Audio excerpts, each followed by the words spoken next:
નમસ્કાર વિદ્યાર્થી મિત્રો, આજના વિડીયોની અંદર આપણે ધોરણ 9 વિષય સંસ્કૃતનું પ્રથમ પરીક્ષા 2025 માટેના મોસ્ટ એમપી પેપરનું સોલ્યુશન કરીશું. તમને એ પણ જણાવીશું કે તમારે કયા કયા પ્રશ્નો અને કઈ રીતનું પેપર સ્ટાઇલ આવશે. તો પ્લીઝ મિત્રો, વિડીયોને તમારે અંત સુધી જોવાનો છે.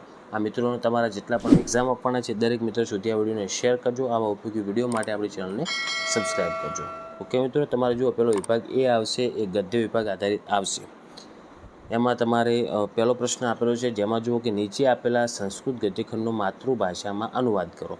તો તમને હવે એક સમજાવી દઉં. જુઓ, દેખાય છે તમને એ વાક્ય, એ ફકરો ને ગુજરાતીમાં લખેલો, પણ એનું ઉચ્ચારણ જે છે ને એ સંસ્કૃતમાં છે. તમે વાંચીને જુઓ કે સ્થાનક વાસીનામ પક્ષીણામ રાજા ચિત્રગ્રીવ નામક કપોત આસિત. મતલબ લખેલું ગુજરાતીમાં છે પણ છે સંસ્કૃતની અંદર. ઓકે, કારણ કે મોબાઈલની અંદર ટાઈપિંગ કરવું શક્ય નથી. તો એનો નીચે એનો જવાબ આપેલો છે. તો એ જવાબનો સ્ક્રીનશોટ લઈ રહેજો અને ઉચ્ચારણ તૈયાર કરીને જજો. આગળ બીજો પ્રશ્ન આપેલો છે, જેમાં તમારે યોગ્ય વિકલ્પ પસંદ કરી અને લખવાનો રહેશે. અને કોઈ પણ 2 લખવાના છે. ટોટલ 2 ગુણમાં આવશે અને વિકલ્પો હશે 3. તો પહેલું છે કિમ પરમ નિધાનમ અસ્તિ. તો એનો જવાબ થશે મિત્રો ઓપ્શન બી, વિદ્યા. પછી બીજું છે વલ્લભી કશ્ય વંશસ્ય રાજધાની અસ્તિ. તો એમાં આવશે ઓપ્શન સી, મૈત્રક વંશસ્ય. ત્રીજું છે કપોત રાજ્યસ્ય નામ કિમ આસિત. તો એમાં જવાબ આવશે ઓપ્શન સી, ચિત્રગ્રીવ. ત્રીજું આપેલ છે, એમાં તમારે ગુજરાતી પ્રશ્નો આપેલા છે ને એનો જવાબ પણ ગુજરાતીમાં લખવાનો છે. ક્લિયર? પછી આગળ 2 પ્રશ્નો જે છે, જુઓ ચાણક્યવાળો, એના નીચે આપણે એનો જવાબ પણ આપેલ છે ચાણક્યવાળો. એનો સ્ક્રીનશોટ લઈ અને તૈયાર કરી દેજો. આગળ ચોથો પ્રશ્ન છે, જેમાં તમારે ગદ્યખંડ વાંચવાનો છે અને તેની અંદરથી પ્રશ્નોના જવાબ સંસ્કૃતમાં જ લખવાના છે. ગદ્યખંડ સંસ્કૃતમાં છે અને પ્રશ્નોના જવાબ પણ સંસ્કૃતમાં લખવાના છે. તો આ 3 પ્રશ્ન અને નીચે એના 3 જવાબ છે. એનો સ્ક્રીનશોટ લઈ તૈયાર કરજો. હવે આગળ વિભાગ બી, આપણે પદ્ય વિભાગની વાત કરીશું, જે તમારે 10 ગુણનો છે. જેમાં તમારે પહેલાં શ્લોકને માતૃભાષામાં અનુવાદ કરવાનો છે. તમારે જે શ્લોક આપેલો છે ને એનું ગુજરાતીમાં અનુવાદ કરવાનો છે. જેમ કે નમનથી ફલીનો વૃક્ષ, હા તો ફળવાળા વૃક્ષો નમે છે. એ રીતનું તમે જેમ તમને બીજા કોઈ બી શ્લોક તમારા પાઠ્યપુસ્તકમાં હોય તૈયાર કરી અને જજો અને એનું પણ અનુવાદ કરીને જજો. આગળ છઠ્ઠો પ્રશ્ન છે, જેમાં તમારે યોગ્ય વિકલ્પ પસંદ કરી અને સંસ્કૃત ભાષામાં ઉત્તર લખવાના. હમણાં આગળ જે વિભાગ એમાં હતું ને એ મુજબ છે. તો પહેલું છે કિમ વિના જ્ઞાનમ બારહ અસ્તિ. ઓકે, તો એમાં જવાબ શું આવશે મિત્રો? નીચેનો જવાબ આપેલો છે પહેલામાં બી, એટલે કે ક્રિયામ. એમાં જવાબ આવશે ક્રિયામ. બીજું છે વસંતે ચારુતરમ કિમ ભવતી. તો એમાં જવાબ આવશે મિત્રો ઓપ્શન સી, સર્વમ. ઓકે. ત્રીજું છે કશ્ય મનઃ સ્મરણમ કૃત્વા કપોતા એકતામ અપાલયમ. તો એમાં જવાબ આવશે સી, પૂર્વ જ્ઞાનસ્ય. પછી આગળ 7મો છે, એનો આપણે પ્રશ્ન ગુજરાતીમાં આપેલો છે અને જવાબ પણ ગુજરાતી. 2 આઈએમપી છે, એનો સ્ક્રીનશોટ લઈ લેજો. આગળ 8મા પ્રશ્નમાં તમારે આવશે શ્લોક પૂર્તિ કરવાની. 2 આપેલી છે, એમાંથી કોઈ પણ 1 લખવાની 3 ગુણમાં. તો 2 શ્લોક પૂર્તિ છે, એનું છેક તમારે આખું શ્લોક પૂર્તિ તૈયાર કરી લેવાની.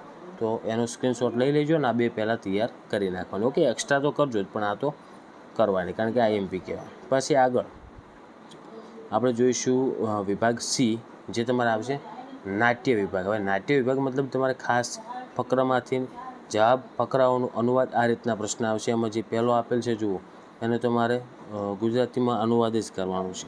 પછી આગળ આપણે 10મો, જેમાં તમારે શું કરવાનું છે? જોડકા જોડવાના છે. એમાં પહેલાં કર્તા અને એમની કૃતિ લખવાનું છે. તો નારાયણ પંડિત, તો એમાં જવાબ શું આવશે? ડી આવશે પહેલામાં. ઓકે, પણ ડી આપેલો નથી આમાં જવાબ, સોરી. તો પહેલામાં નારાયણ પંડિત, તો સામે આછો એનો જવાબ લખેલો છે હિતોપદેશ.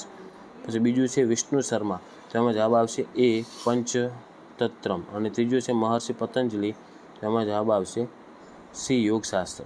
ઓકે. પછી આગળ 11મો પ્રશ્ન છે, જેમાં તમારે ફરી ગુજરાતીમાં પ્રશ્ન આવશે અને એના જવાબ ગુજરાતીમાં લખવાના છે. તો ગાંધીજીવાળો છે, ગાંધીજીએ ટિકિટ ચોરને શું કર્યું? તો આ બધા સ્ક્રીનશોટ લઈને તૈયાર કરજો. 12માં તમને જો કાંસમાં વિકલ્પ આપેલા હશે અને એના ઉપરથી નીચે જે વાક્ય હોય ને એમાંથી પ્રશ્ન બનાવવાના છે.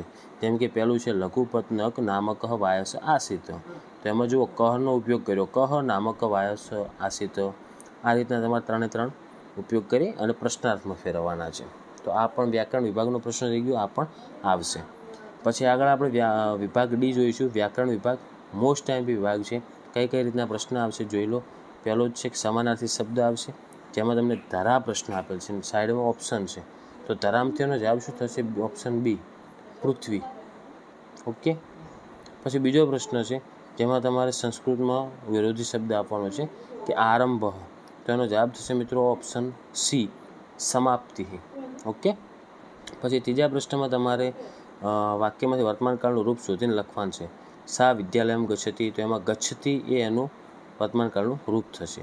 પછી આગળ ચોથો પ્રશ્ન જેમાં તમારે વાક્યમાંથી સામાન્ય ભવિષ્યકાળનું રૂપ શોધી અને લખવાનું છે, તો એમાં આવશે ક્રીડિશ્યામઃ. જે વાક્ય આપેલ છે ને, વયમ સ્વ ક્રીડિશ્યા ક્ષેત્રે ક્રીડિશ્યામ, તો એમાં જવાબ આવશે ક્રીડિશ્યામઃ. પાંચમું, તમારે નીચે આપેલા શબ્દોમાંથી પુલ્લિંગ શબ્દ શોધવાનો કે ભગિની, પુત્ર, માતા, લતા, તો એમાંથી પુત્ર આવશે. પછી તમારે સ્ત્રીલિંગ શોધવાનું, તો એમાંથી આવશે સી, નદી. પછી નપુંસકલિંગ શબ્દ શોધીને લખવાનો. પછી આગળ મિત્રો જો રેખાંકિત પદનો કૃદંત પ્રકાર, તો એમાં આવશે જવાબ સંબંધક ભૂત કૃદંત. સર્વતઃ વાળો છે ને, ઉત્તીર્ય કપોતા સર્વતઃ ગચ્છેયુ, તો એમાં આવશે સંબંધક ભૂત કૃદંત. નવમું છે સંધિ છોડવાની છે ચંદ્રવત, તો એનું થશે ચંદ્ર વત્તા વત. પછી 10મું સંધિ જોડવાની છે ન પ્લસ અતિ ક્રમે, તો એનું થશે નાતિ ક્રમેતઃ. પછી આગળ આવશે આપણે વિભાગ ઈ, લેખન વિભાગ, જે તમારે 10 ગુણમાં આવશે. એનો તમે સ્ક્રીનશોટ ફટોફટ લેતા જો. હું તમને જણાવું છું પ્રશ્ન, તમે જોઈ શકો છો એ મુજબ ફટોફટ બધા જ જુઓ, સ્ક્રીનશોટ લઈ લેજો. ઓકે મિત્રો, તો આ તો આપણે સંસ્કૃતનું આઈએમપી પેપર. આશા રાખું છું મિત્રો કે વિડીયો ઉપયોગી બન્યો હોય છે. પરીક્ષા પહેલાં પેપર જોજો, સેમ પેપર નહીં આવે પણ પ્રશ્નો તમને કામ લાગશે. તો મિત્રો હવે મળીશું આપણે નેક્સ્ટ વિડીયોમાં. Thank you so much for watching my videos. Thank you so much. Video ગમ્યો તો વિડીયોને લાઇક કરો અને દરેક વિદ્યાર્થીઓને એક્ઝામ માટે મારા વતી ઓલ ધ બેસ્ટ.